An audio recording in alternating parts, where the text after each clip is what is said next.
नमस्ते बिटिया, I am जेवियन doctor Suman Shekhawat, department of Kaya Chikitsa, faculty of ayurvedic sciences, Jayoti Vidyapeeth, women's university Jaipur. Today we will be discussing about respiratory system examination. किसी भी system को examine करने से पहले हर सिस्टम की एक स्पेसिफिक हिस्ट्री होती है. उसी के बेसिस पे हम उस स्पेसिफिक सिस्टम की एग्जामिनेशन की तरफ जाते हैं, और वो भी हर सिस्टम की स्पेसिफिक हिस्ट्री से आने से पहले भी जनरल हिस्ट्री होती है, जनरल हिस्ट्री होती है, जनरल एग्जामिनेशन होता है. उसके बाद सिस्टम की स्पेसिफिक हिस्ट्री होती है और फिर सिस्टमिक एग्जामिनेशन की तरफ हम आते हैं. अगर हम रेस्पिरेटरी सिस्टम की हिस्ट्री की बात करें तो किस तरह की हिस्ट्री पेशेंट को प्रेजेंट होती है, इसके अंदर अगर हम बात करें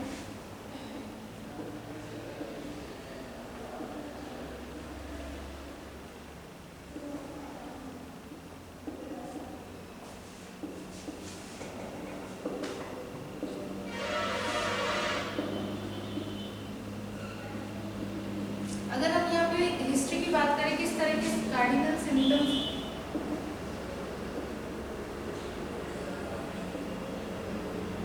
पेशेंट को प्रेजेंट होंगे, तो ब्रीथलेसनेस,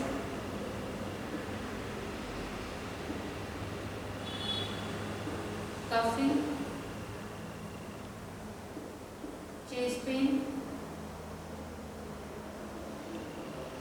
एक्सपेक्टोरेशन,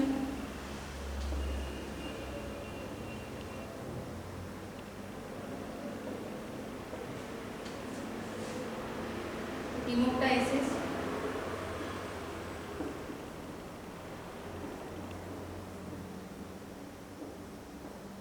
इस तरह कुछ स्पेसिफिक सिम्टम्स पेशेंट को प्रेजेंट होते हैं कि इस तरह की हिस्ट्री पेशेंट को देखने को मिलती है. ब्रेथलेसनेस, कफ, chest pain, expectoration, haemoptysis.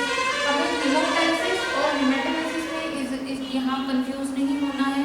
Haemoptysis मतलब ब्लीडिंग विद स्पूटम एंड हेमेटोमेसिस मतलब ब्लीडिंग विद वॉमिटिंग के अंदर पेशेंट को ब्लीड करना और फूड के साथ में ब्लीडिंग का आना जो है वो हेमेटोमेसिस होता है. हेमेटोमेसिस जो है ये जीआईटी के कार्डिनल सिम्टम की तरफ चला जाता है, और हीमोप्टाइसिस जो है ये रेस्पिरेटरी सिस्टम की तरफ आ जाता है कि कफ के साथ में पेशेंट को ब्लीडिंग होगी. इस तरीके का इस तरह के कुछ हिस्ट्री पेशेंट को प्रेजेंट होती है. इसी के अलावा रेस्पिरेटरी सिस्टम एग्जामिनेशन की तरफ आने से पहले कुछ स्पेसिफिक तरह के जो है डिजीज की हिस्ट्री पेशेंट को प्रेजेंट हो सकती है. जो स्पेसिफिक तरह के डिजीज की हिस्ट्री हमको पेशेंट का लेना भी चाहिए. जैसे पेशेंट को पास्ट ट्यूबरकुलोसिस प्रेजेंट हो सकता है. अगर हम ये चीज़ का डिफ्रेंशिएशन करेंगे, कैसे हमें पता चलेगा कि ये जनरल है या फिर patient was affected with tuberculosis और नॉट, तो इसके लिए हमें पेशेंट को कुछ स्पेसिफिक तरह के सिम्टम्स आते हैं. अगर हम ट्यूबरकुलोसिस के लिए देखना चाहें तो यहाँ पे पेशेंट को किस तरह की चीज़ें रहती है. इवनिंग टेम्परेचर, पेशेंट को शाम के समय बुखार की कंप्लेंट रहती है. Night sweat. इसी के अलावा वेट लॉस.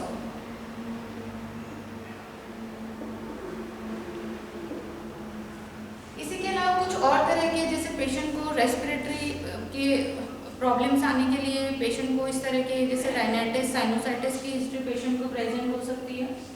राइनाइटिस और साइनोसाइटिस की हिस्ट्री की अगर हम बात करें तो किस तरीके से हमको पता चलेगा. राइनाइटिस और साइनोसाइटिस के लिए पेशेंट को रनिंग नोज और नेजल कंजेशन दोनों हो सकते हैं. स्नीजिंग,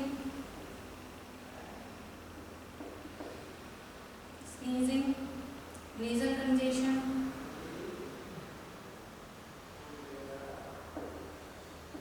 इसके अलावा पेशेंट का जब हम पाल्पिटेशन करते हैं साइनसिस के ऊपर तो पेशेंट को टेंडरनेस जो है यहाँ पे प्रेजेंट होती है.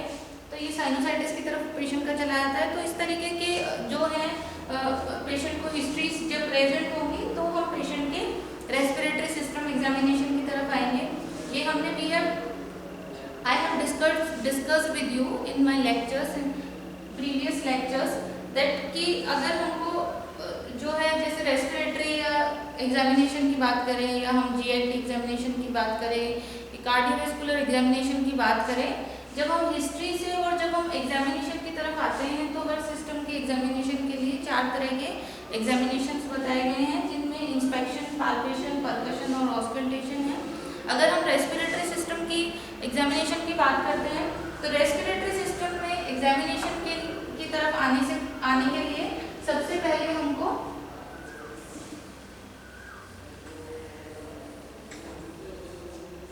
इंस्पेक्शन के अंदर में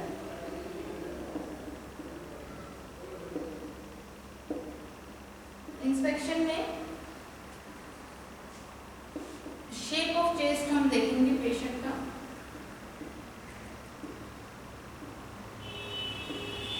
शेप ऑफ चेस्ट जो है वो हमें पेशेंट का देखना होता है, this is first thing. Shape of chest में अगर हम नॉर्मली अगर हम देखें तो पेशेंट का जो शेप ऑफ चेस्ट होता है दैट इज बायलेटरली सिमेट्रिकल।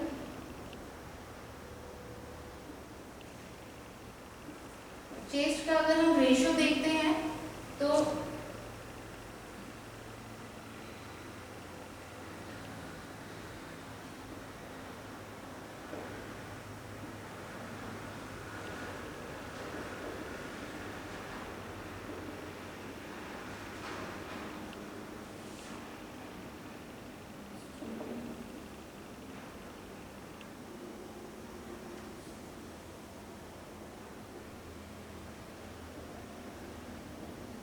अगर हम यहाँ पे रेशियो देखें तो 5:7 जो है वो देखने को मिलता है। जनरली क्या होता है, जो हमारा एंटेरो पोस्टीरियर जो रेशियो है वो हमारे ट्रांसवर्स की तुलना में पेशेंट का थोड़ा कम होता है, तो इसलिए ये जो है रेक्टेंगुलर शेप जो होती है वो हमारा चेस्ट का शेप होता है। अब ऐसे में क्या होता है कि अगर किसी पेशेंट का ये रेशियो यहाँ से डिस्टर्ब होके रेशियो जो है 1:1 देखने को मिले तो ये इस तरह का कुछ अपीयरेंस जो है वो चेस्ट का होता है, and this is called barrel shape chest.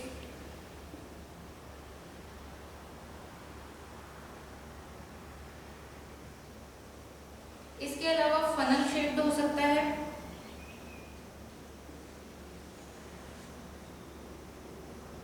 Funnel कुछ इस तरीके से ऊपर से चौड़ा नीचे से थोड़ा संकरा। कॉबलर शेप हो सकता है, आगे की तरफ जो है कॉबलर शेप हो सकता है, आगे की तरफ डिप्रेस्ड चेस्ट पेशेंट को देखने को मिलती है। शेप ऑफ चेस्ट जो है, डिस्टर्ब शेप ऑफ चेस्ट के कई सारे कारण हो सकते हैं, जैसे हमारा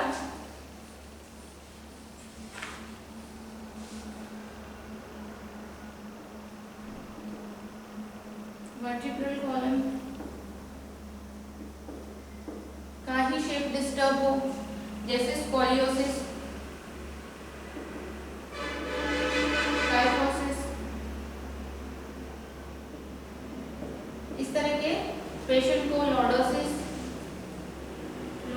स्पेसिफिकली यहाँ पे अप्लाई नहीं होगा, लेकिन ये जो दोनों कंडीशंस हैं स्कोलियोसिस और काइफोसिस की, दोनों ही केसेस के अंदर लंग कंप्रेशन पेशेंट को देखने को मिलता है, और शेप ऑफ चेस्ट जो होती है दोनों कंडीशंस के कारण पेशेंट की डिस्टर्ब शेप ऑफ चेस्ट जो है वो पेशेंट का देखने को मिलता है। इसी के अलावा जो है बल्जिंग हो सकती है,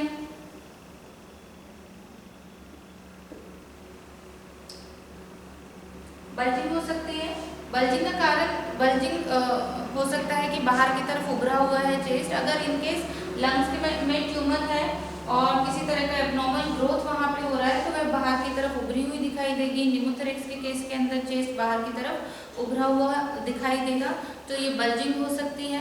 अगर पेशेंट माल न्यूट्रिटेड है, पेशेंट को माल न्यूट्रिशन है, बहुत ही ज़्यादा वीक है, तो ऐसी कंडीशन में फ्लैटनिंग भी और डिप्रेस चेस्ट जो होती है वो भी पेशेंट को देखने को मिलती है। इसी के अलावा दूसरे जो कंडीशंस होते हैं, जैसे पेशेंट को लंग कोलैप्स है तो ऐसी कंडीशन में पेशेंट को डिप्रेस्ड हो सकता है चेस्ट। इफ्यूजन की कंडीशन में जो है बल्ज आउट किया हुआ चेस्ट मिल सकता है। इस तरीके से हम पेशेंट का इंस्पेक्शन के अंदर सबसे पहली चीज़ शेप ऑफ चेस्ट देखेंगे, उसके बाद में हम पेशेंट का रेस्पिरेटरी रेट, रेस्पिरेटरी रिदम और रेस्पिरेटरी मूवमेंट जो होते हैं, लंग के जो मूवमेंट होते हैं, चेस्ट के मूवमेंट जो होते हैं, ये हम देखते हैं। उसके अलावा पेशेंट का जो रेस्पिरेटरी रिदम में ही हम देखते हैं कि पैटर्न किस तरीके का है, रेगुलर है, इरेगुलर है, रेगुलरली इरेगुलर है, रेगुलरली इरेगुलर है। इस तरीके से हम पेशेंट के जो है एग्जामिनेशन पेशेंट के करते हैं। इसके अलावा कोई जो सर्जिकल स्कार तो पेशेंट को नहीं है, प्रीवियस बाहर प्रेजेंट तो नहीं है, डायलेटेड वेसल्स तो वहाँ पे नहीं है, ब्लूइश डिस्कलरेशन तो नहीं है, पेशेंट को इस तरीके का स्वेलिंग तो एक्सटर्नली अपीयर नहीं हो रही है। ये सब चीज़ें हमको पेशेंट के इंस्पेक्शन के अंदर देखनी होती है। Thank you so much. If you feel any kind of problem with this lecture, then you can ask with me in comment box. Thank you so much.